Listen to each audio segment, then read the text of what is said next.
9 மணிக்கு ஸ்கூலு, 8:30 வந்து நீங்க கிளம்பி விட்டுட்டு இருக்கீங்க. அம்மா நானே போட்டுக்கிறேம்மா, நானே ட்ரெஸ் போட்டுக்கிறேன்னு சொன்னா என்ன பண்ணுவீங்க? டைம் ஆயிடுச்சு, நானே போட்டு விட்டுறேன், தொண்ணு பேசிக்கிட்டே இருக்காது அப்படின்னு சொல்லி ஸ்டாப் பண்ணுவோம் இல்லையா? அப்படி பண்ணக்கூடாது. லேட் ஆனதுக்கு ரீசன் குழந்தை கிடையாது. குழந்தைய நீ 6 மணிக்கு 7 மணிக்கு நீங்களே எழுப்பி விட்டுருந்தீங்க அப்படின்னா குழந்தை வேகமாவே கிளம்பி இருக்கும். ஆனா நம்ம என்ன பண்றோம் அப்படின்னா கரெக்டா ஒரு 8 மணிக்கு குழந்தைய எழுப்பி விட்டுட்டு அந்த அவசர அவசரமா அந்த ½ hour 1 hourக்குள்ள ரெடி ஆக்கி ஸ்கூலுக்கு வந்து அனுப்பி விட்டுறோம் இல்லையா? நம்ம அதை கொஞ்சம் ஸ்ட்ரக்சர் பண்ணிட்டோம் அப்படின்னா பிரச்சனை இருக்காது. அதே மாதிரி குழந்தை தானே ஒரு விஷயத்தை செய்யறேன்னு சொல்றப்ப நம்ம அதுக்கு அலோவ் பண்ணணும். அலோவ் பண்ணல அப்படின்னா குழந்தை லேர்ன் பண்ணிக்காது. கிரியேட்டிவ் திங்கிங்லாம் டெவலப் ஆகாம போயிடும்.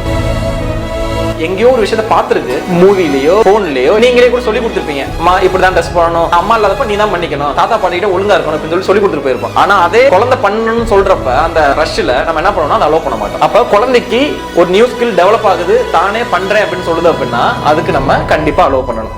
உங்களால் நான், உங்களுக்காகவே நான், எனக்கு எல்லாமே நீங்கள் தான்.